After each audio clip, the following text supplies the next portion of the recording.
tema, las exposiciones. Nuestra clase hoy se circunscribe estrictamente a dar una regresión a lo que ustedes ya avanzaron, porque ustedes avanzaron enormemente con el hecho de haber investigado jurisprudencia de la Corte Interamericana de Derechos Humanos, que déjenme decirles, si ustedes preguntan en otras secciones, ni siquiera saben qué es la Corte Interamericana de Derechos Humanos, ni para qué sirve. En cambio, ustedes ya se inmiscuyeron en la jurisprudencia de la Corte Interamericana de Derechos Humanos, ya analizaron, ya discutieron, porque me di cuenta en que había unos grupos que sí se juntaron y discutieron, y hoy día, pues ya saben lo que es una sentencia de la Corte Interamericana de Derechos Humanos. Sí, doña Lilian, cuénteme. Bueno, entonces, sí, doña Lilian. Bueno, entonces, ya ustedes saben lo que es la jurisprudencia de la Corte, ya han conocido alguna sentencia y además de eso han escuchado otras sentencias, no solo contra el Estado de Guatemala, sino contra otros estados.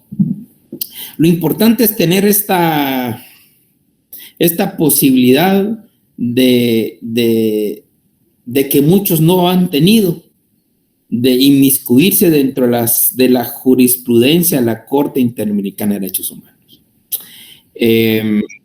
Hoy día vamos a dar un regreso, pero ese regreso va a facilitar muchísimo por todo lo que ustedes ya determinaron.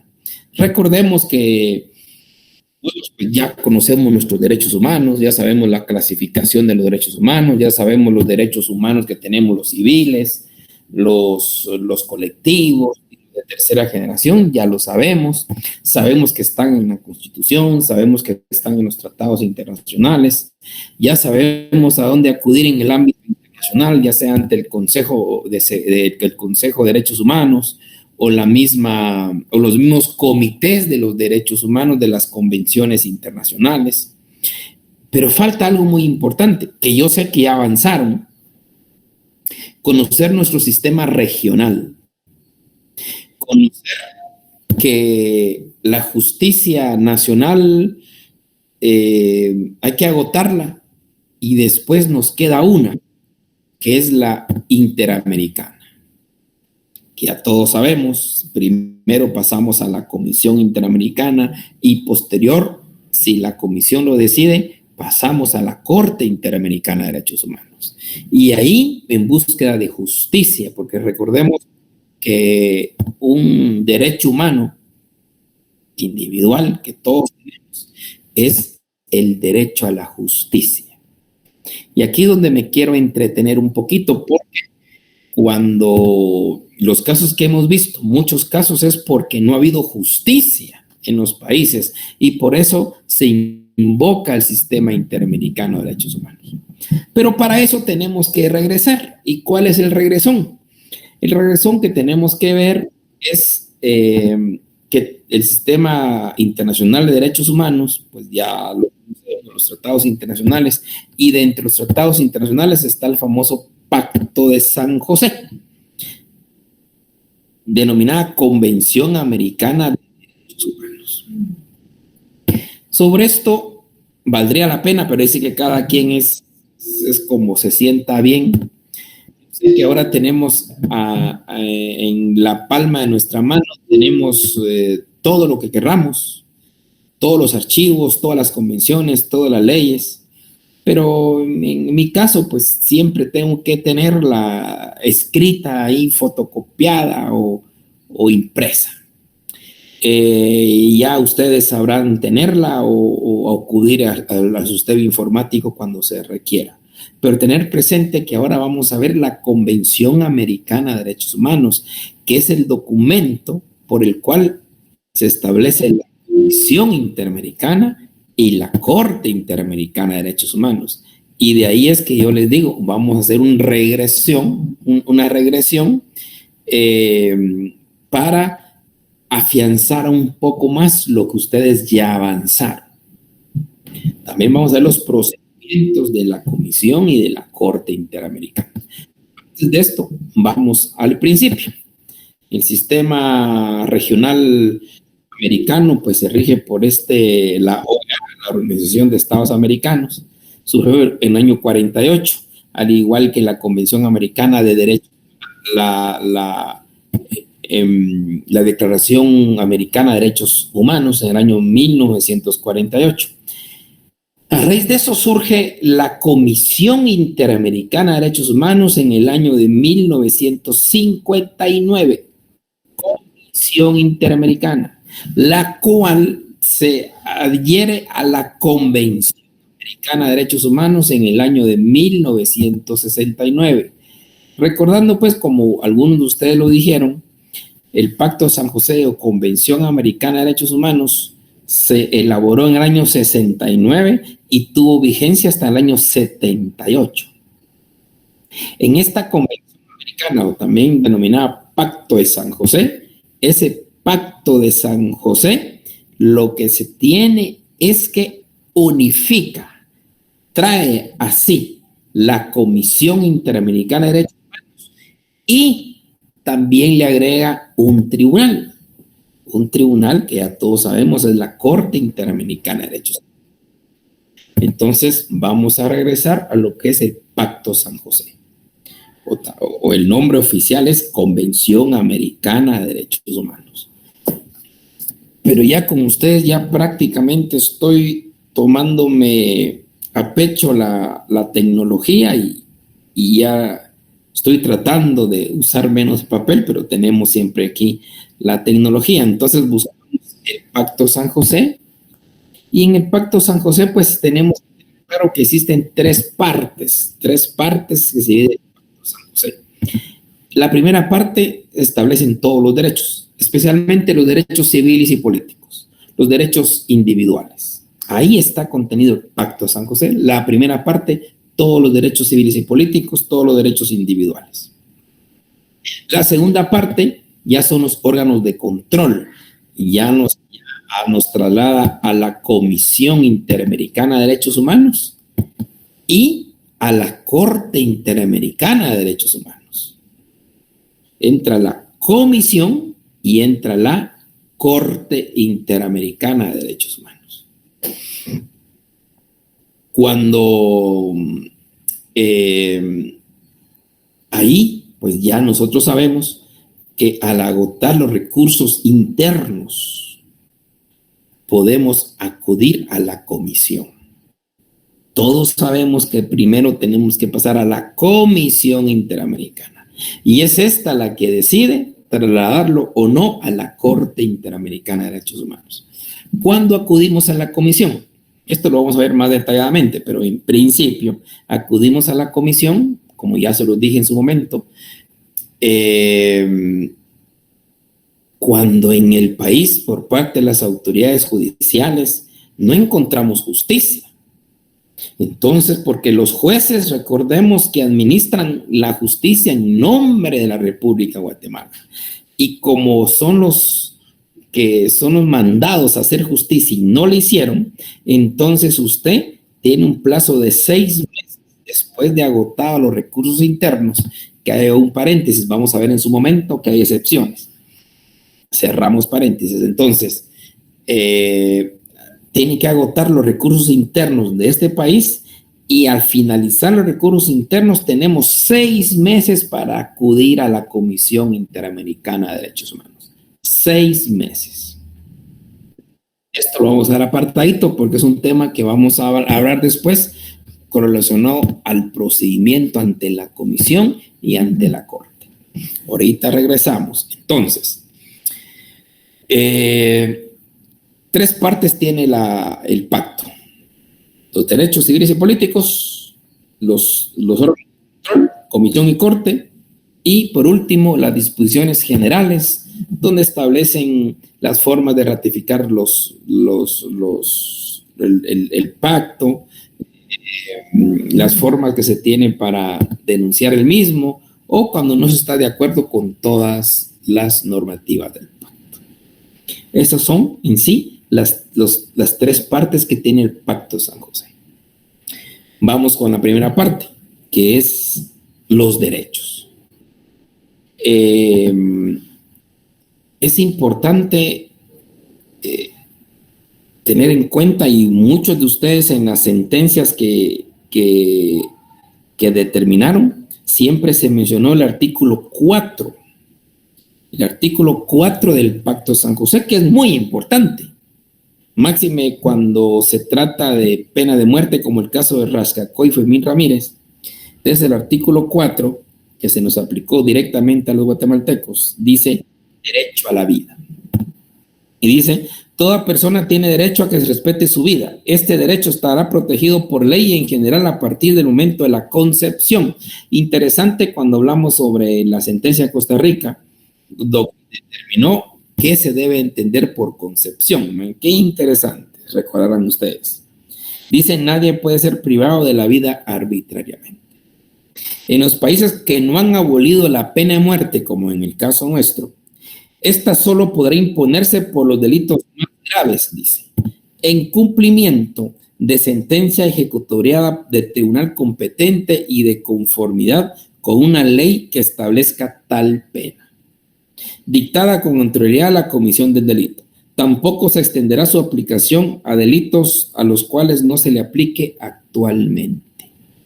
Recuerden ustedes que creo que en el año 92 surgió la ley de narcoactividad, y ahí hay un delito que se castiga con pena de muerte.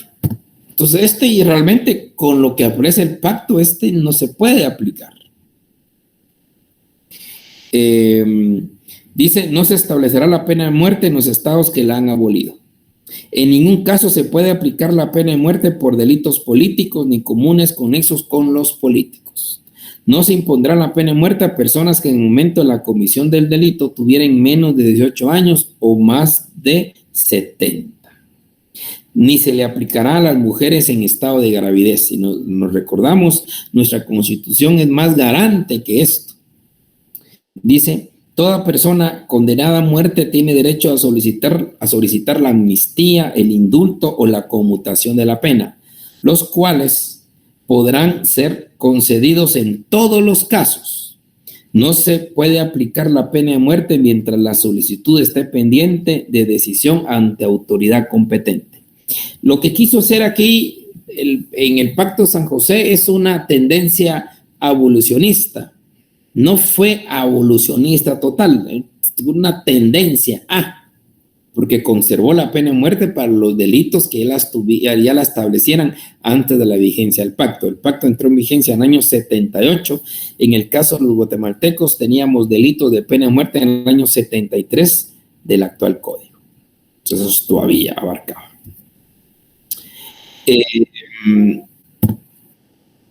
El artículo 5 dice derecho a la integridad personal. Pues esto ya lo sabemos, la persona no puede trascender de la persona del delincuente, que el derecho penal hemos dicho que es personalísimo y aquí lo garantiza el Pacto de San José.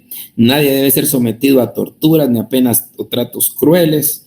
Toda persona tiene derecho a que se respete su integridad. Interesante, las penas privativas, lo que dice el artículo 18 constitucional dice, las penas privativas de libertad tendrán como finalidad esencial la reforma y la readaptación social de los condenados. El artículo 6, pues se prohíbe la servidumbre, la esclavitud. El artículo 7, derecho a la libertad personal. Esto es interesante. El artículo 7 y 8, jóvenes, son muy importantes. El 7 y el 8.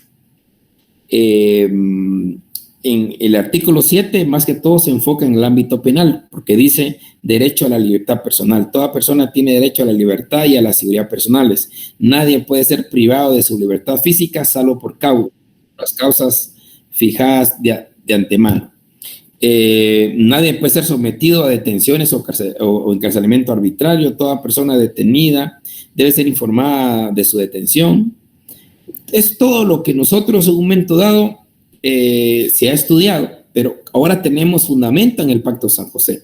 Dice, nadie será detenido por deudas. Esto es algo que también lo tenemos en la Constitución. Y dice, este principio no limita los mandatos autoridad competente dictados por incumplimiento de deberes alimenticios, lo que dice la Constitución. Pero recordemos que el Pacto San José fue primero que la Constitución. El Pacto del año 69 y entró en vigencia en el 78, mientras que la Constitución 85 y entró en vigencia en el 86. Hay años de por medio, y el Pacto San José ya lo establecía.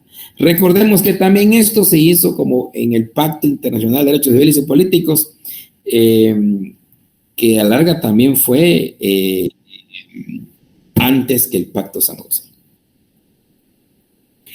El artículo 8, jóvenes, a los jueces, magistrados, abogados, a defensores.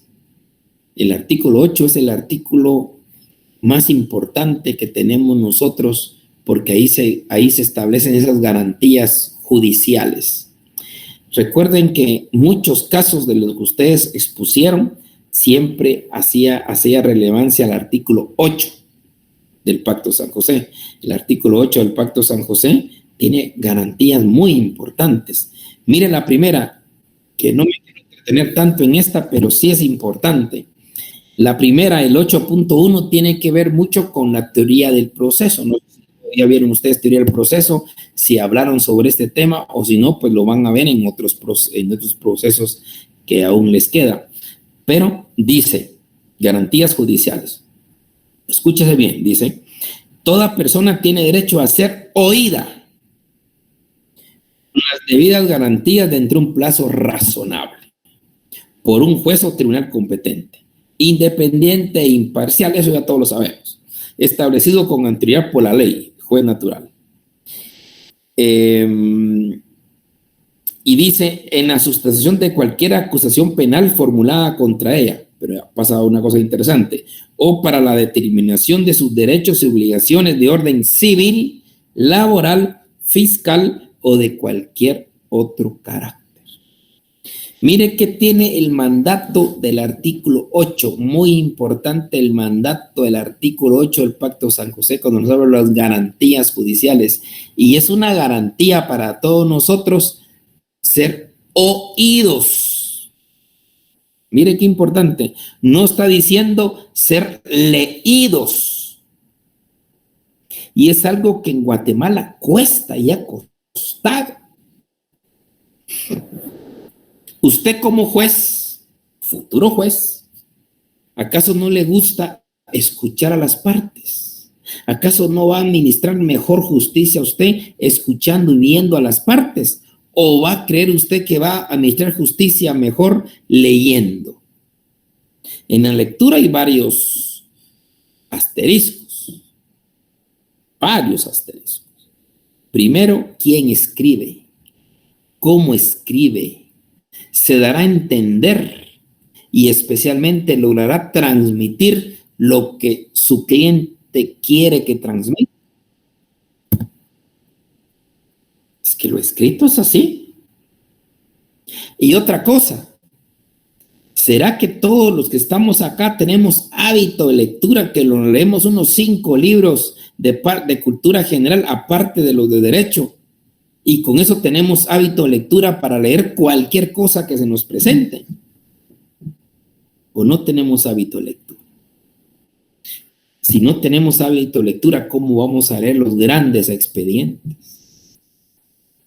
Por eso la naturaleza de este artículo es que las partes sean escuchadas. Y la única forma de ser escuchadas las partes jóvenes es audiencias orales. De lo contrario es imposible. Hemos ido avanzando poco a poco, especialmente en el ámbito penal, pero eso ya fue hasta el año 2005. O sea, no hace mucho tiempo. Hasta el año 2005 se empezaron a hacer audiencias orales. Antes nada que ver. Lo que cachara y pescara al oficial.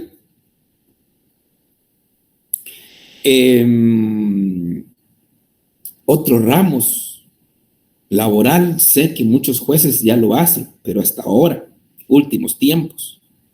Niñez sí, porque lo obliga la ley, pero después otros ramos del derecho, todo es escrito. Todo es escrito. Y aquí, si revisamos el artículo 8.1 del Pacto San José, exige que toda persona sea escuchada, oída.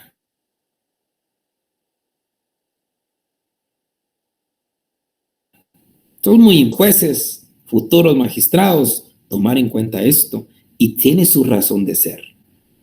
¿Hasta cuánto el abogado va a ser capaz de transmitirle el sentimiento de su cliente? Es imposible casi. No es como que su cliente llegue a la audiencia y el derecho de defensa material que ella tiene pueda exponerse también frente al juez. Esto es lo más lindo. Pero es exigencia al Pacto San José, jóvenes.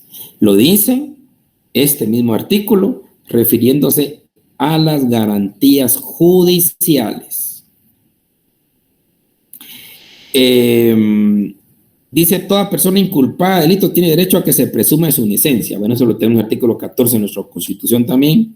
El derecho del inculpado de ser asistido ahorita por un traductor.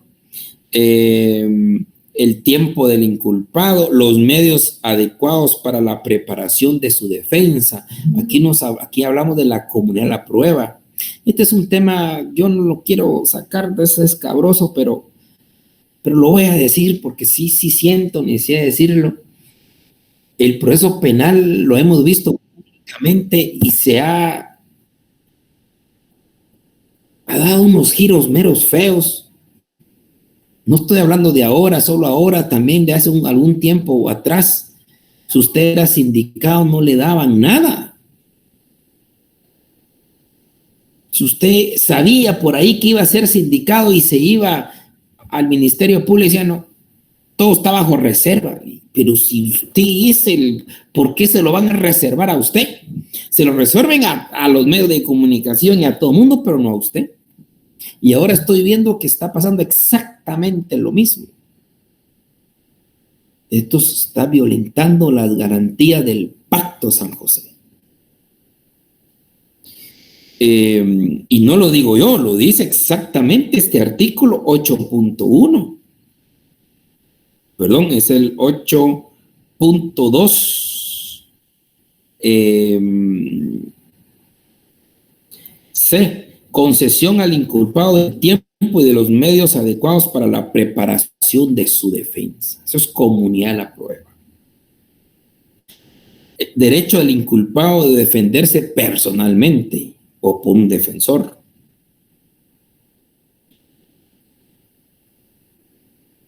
Derecho a plantear un recurso. También el derecho al ne bis in idem. Aquí dice, el inculpado absuelto por una sentencia firme no podrá ser sometido a nuevo juicio por los mismos hechos. Recuerden ustedes el ne bis in idem. Aquí está también en el Pacto San José. Y dice, el proceso penal debe ser público. Otra garantía. Y algo muy importante acá también en el 8.2. Si ustedes recordarán o se recuerdan cuando vieron derecho penal, hablaron del principio de legalidad, el principio de resocialización, el principio de penas humanas, el principio de subsidiariedad y fragmentariedad. Y de entre esos principios, recuerden ustedes, también estaba el ne bis in idem, el que ya lo vimos, pero también existía el principio de culpabilidad. Este es el fundamento del principio de culpabilidad. Aquí dice, toda persona inculpada del delito tiene derecho a que se presuma su inocencia mientras no se establezca legalmente su culpabilidad. Aquellos que han sido escépticos por el tema del error de prohibición, aquí está el fundamento. Porque la culpabilidad eso encierra la conciencia de antijuridicidad, aparte de la capacidad de ser responsable.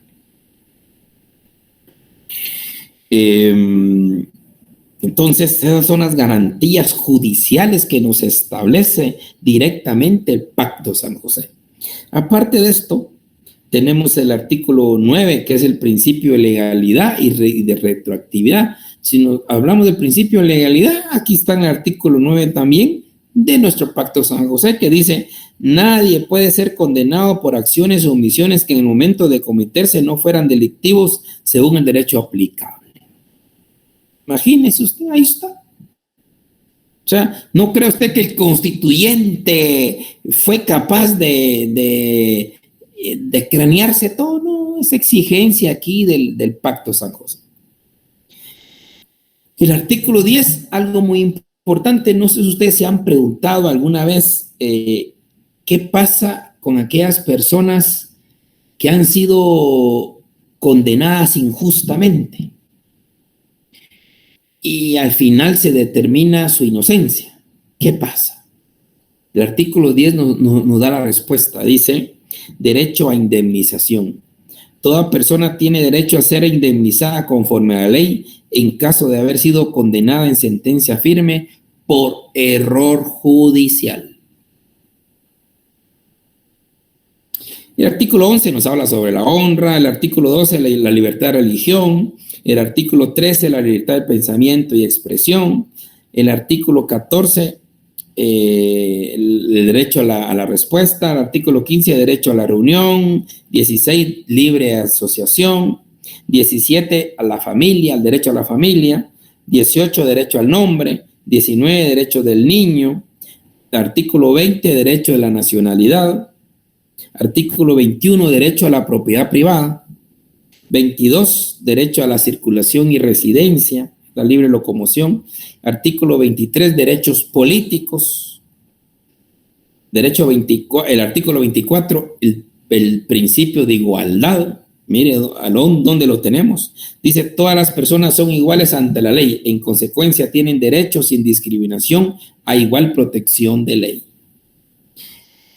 Y el artículo 25, recordarán ustedes que fue un artículo muy mencionado en la sentencia de la Corte, y es porque nos habla sobre la protección judicial, que toda persona tiene derecho a un recurso sencillo y rápido. Y eso es lo que en muchos países no cuenta, o si cuentan se vuelven eternos. Y aquí nos da el tema del recurso judicial. Ya después, estos son los derechos civiles y políticos, que eso es lo que contiene en nuestro Pacto de San José. Y ustedes preguntarán: bueno, ¿y los derechos colectivos dónde están? ¿Dónde está el derecho económico, social y cultural? ¿Dónde está el derecho al trabajo? ¿Dónde está el derecho a la huelga? ¿Dónde está el derecho a una remuneración? ¿Dónde está el derecho a las vacaciones, a una seguridad social, a la educación, a la cultura? ¿En dónde está? Pues si usted en el pacto no lo va a encontrar. En el pacto se circunscribió estrictamente a los derechos civiles y políticos. Por eso que en el año de 1988 se creó el Protocolo de San Salvador. 1988. Estos pactos o protocolos, recordemos que se le da el nombre del lugar donde se suscribieron.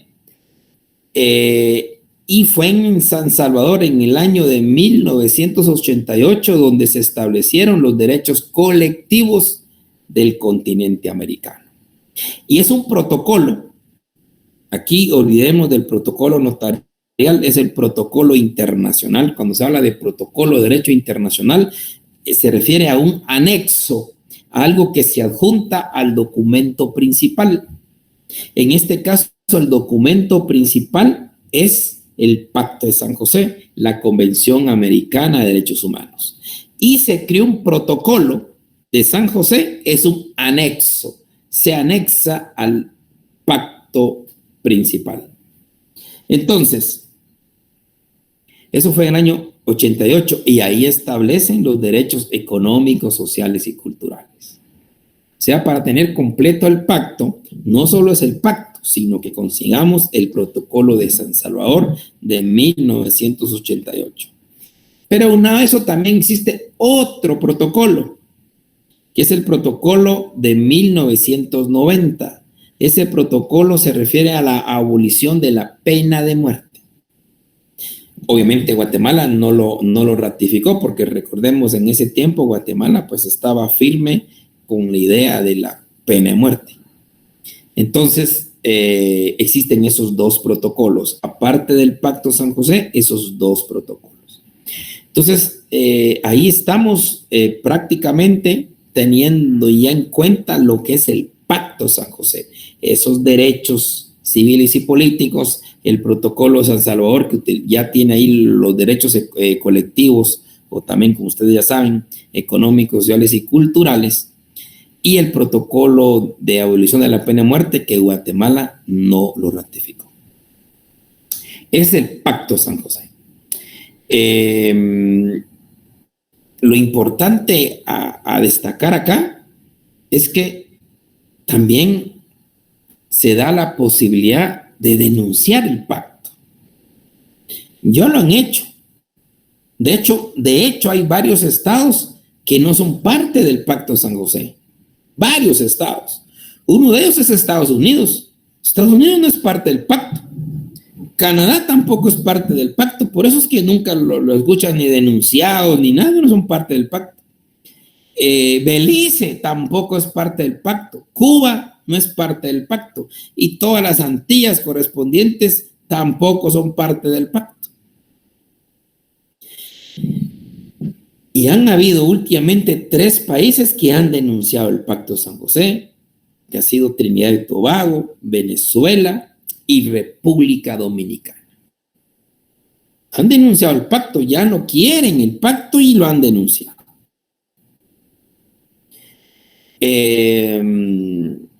O sea que sí se puede denunciar el pacto. Lleva un proceso, porque aparte de denunciar el pacto, hay un proceso y hay unos plazos que hay que cumplir. Digo esto porque hay personas, ya he escuchado en algún tiempo, que no quieren la competencia de la Corte Interamericana de Derechos Humanos, que hay que denunciar el pacto porque somos un Estado libre, soberano, independiente. Yo les diré desde mi punto de vista que es el peor error que podemos cometer. Porque la justicia interamericana está para subsanar los graves errores que se aplican en la justicia nacional. Hemos visto ya muchas sentencias contra el Estado de Guatemala y hemos podido determinar que el Estado de Guatemala ha sido violador de derechos humanos. La vida, la libertad, la seguridad, las garantías judiciales. Imagínense que por la Corte Interamericana de Derechos Humanos nuestra justicia ha ido mejorando. Pongo el ejemplo de la muerte de mujeres, la desaparición de mujeres. Hoy día hay un buen protocolo, excelente protocolo para el tema de femicidio en Guatemala. Antes era tratada como cualquier ser. Hoy no. El tema de las desapariciones. ¿Se dan cuenta? Ustedes vieron el tema de Isabel y Claudina, y por eso están las alertas Isabel Claudina. Todo lo que han ayudado. Ustedes acá expusieron de una manera magistral los porcentajes de efectividad que tenía esta Isabel Claudina. Me recuerdo yo un 85-90%, interesante. O sea, si hay una mujer desaparecida, existe un 85-90% que a través de la alerta se puede lograr mucho, y se ha logrado mucho. Pero antes de la Corte Interamericana,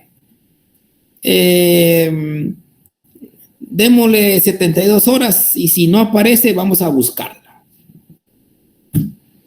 Tuvo que venir la Corte Interamericana para hacernos conciencia. Mire el caso muy bien explicado de Fermín Ramírez y Rascacó. Mire, Fermín Ramírez, lo que pasó, hay una violación a las garantías judiciales.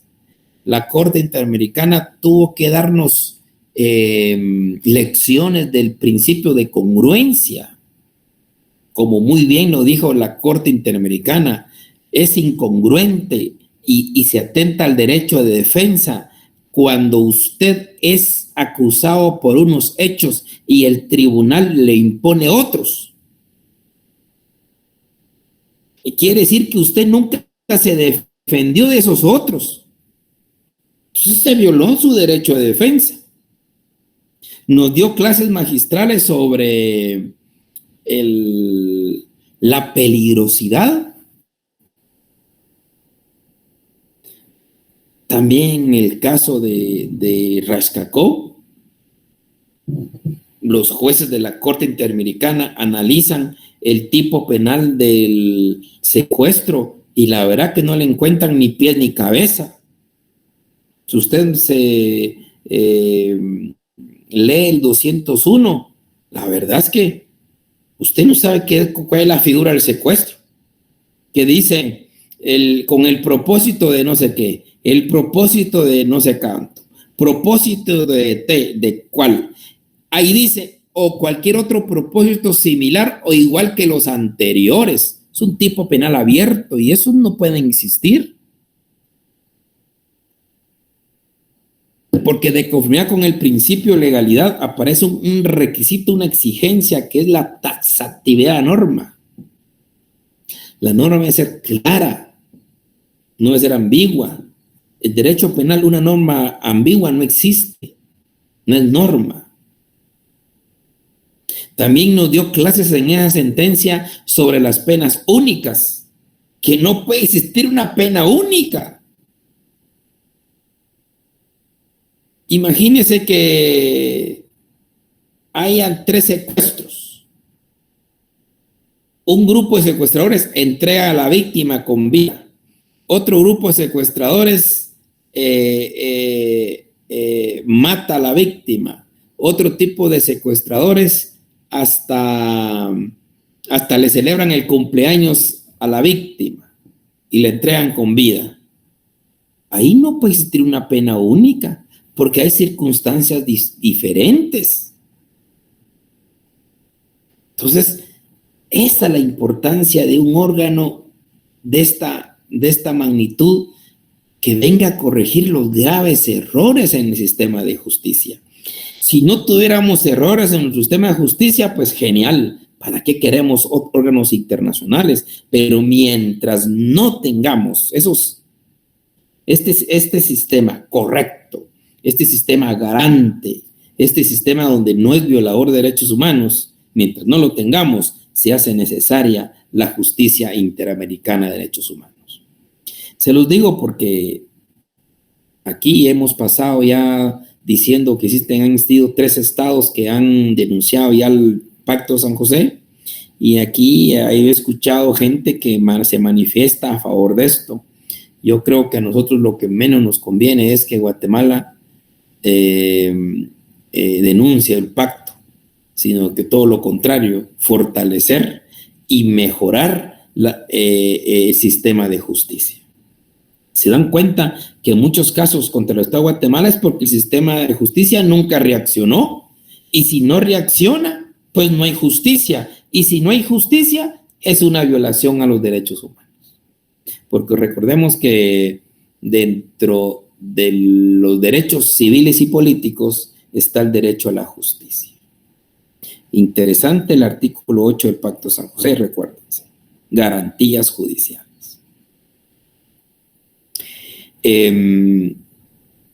A través de esta justicia interamericana, por ejemplo, ustedes hoy día, aquí estoy hablando con jovencitos, ahí habrá otros no tan jovencitos, pero se recordarán ustedes que no teníamos ni siquiera INASIF. Había un vehículo baleado o robado. Los pobres peritos sacaban las impresiones dactilares y cotejado con quién o con qué no había.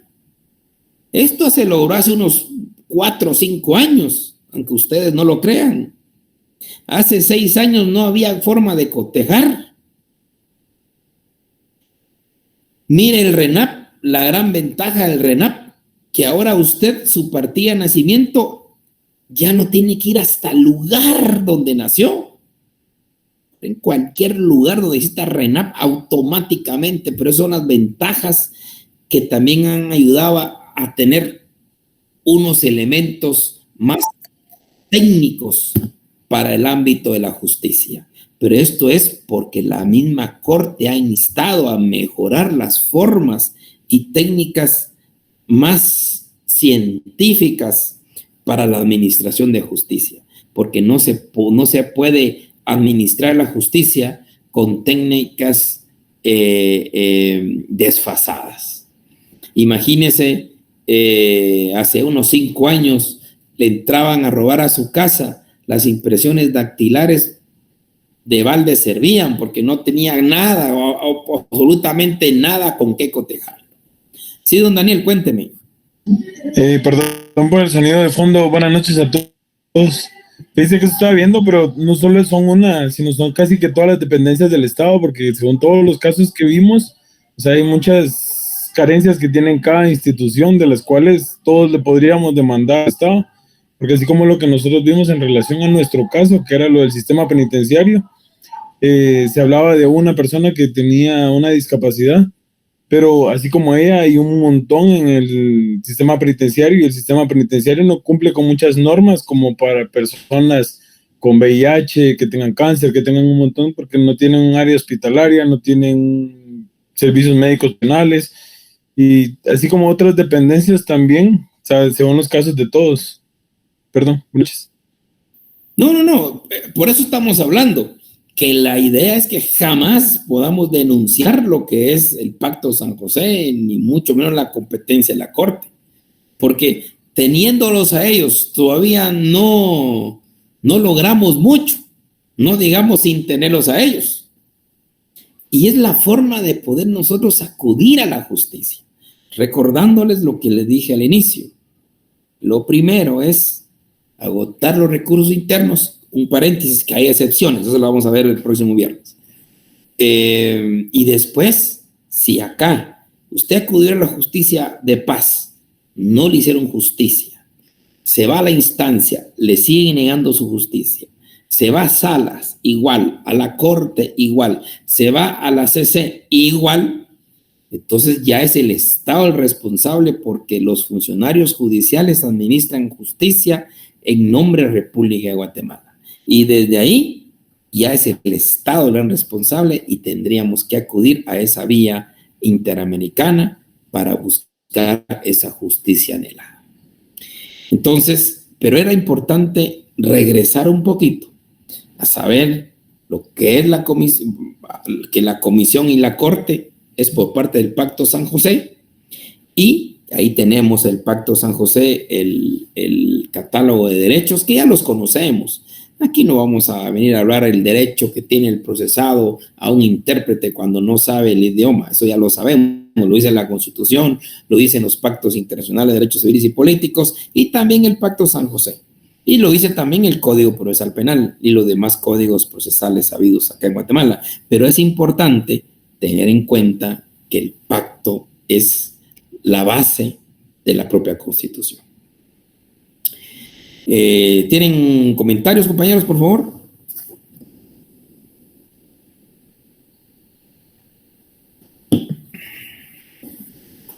Por mi parte, todo bien.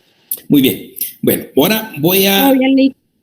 Muy bien. Voy a pedirles unos minutitos o segundos. He recibido algunos comentarios de algunos compañeros que dicen que no les aparece su nota. Yo voy a ser claro. Yo pasé todas las notas de conformidad con los grupos. Grupo número 1, grupo número 2, 3, todos los grupos. Y ahí coloqué los nombres.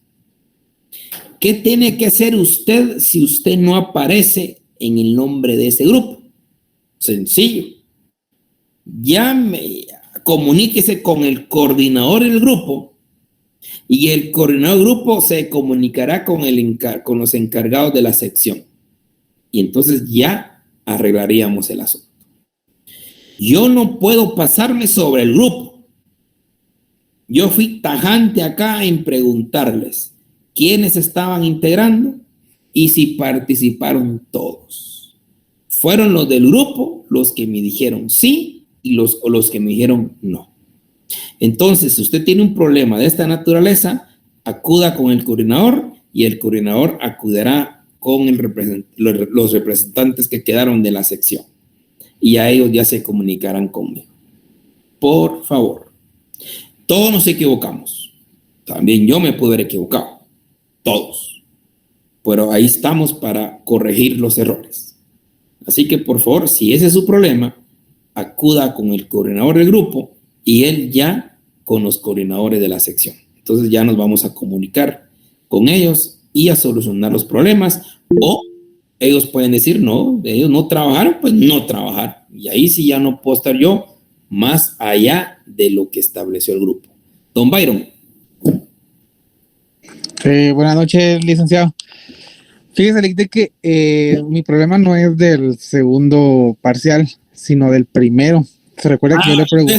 Yo a usted le voy a hacer examen oral el viernes. Al finalizar la clase del viernes, el viernes lo tenemos a las 7 de la noche, ¿verdad? Correcto. Entonces, al finalizar, se queda usted